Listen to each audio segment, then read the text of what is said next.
AutoCAD Electrical consists of tool sets that help electrical designers to create circuits, panel drawings, wiring, and other electrical drawings.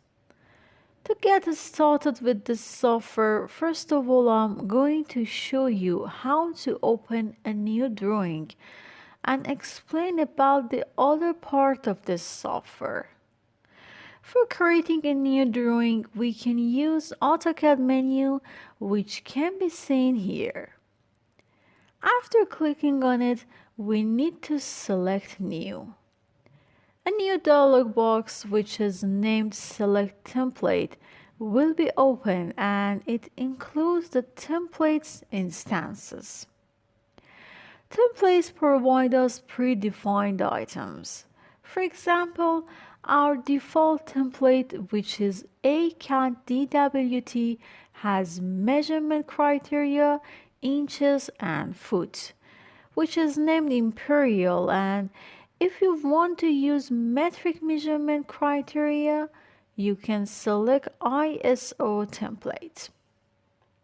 At this time, I'm going to select this template, so I choose it, then a new drawing will be opened. First of all, I want to take a look at the interface. There are several parts to this interface. The first one is ribbon. It consists of different parts. In the tab Home, you can see different sections and each part is separated from other by a line.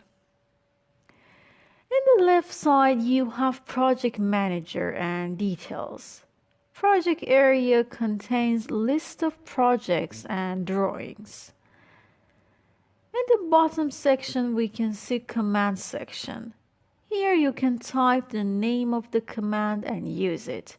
Also, it can help us to see the command sequence to execute them.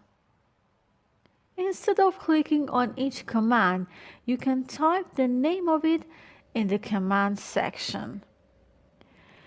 You will need to zoom in or zoom out on the screen or see the desired part of your drawing. One of the methods to do that is using wheel of your mouse.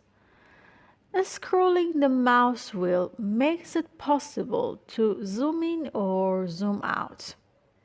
Just move the cursor to the point that you want to zoom, then scroll mouse. To see the other method, you need to just right-click on the screen, then a new menu will be displayed. Here we have Pan tool. After selecting this tool, a symbol such a hand will be appeared. At this moment, when you just keep the mouse on left click mode, by moving the mouse, the screen will be displaced. It helps you to go through your desired point of drawing. To exit this mode, you need to press Escape. This section was a summary of general tools needed to get started with this software. In the following sections, you will learn the details of essential tools.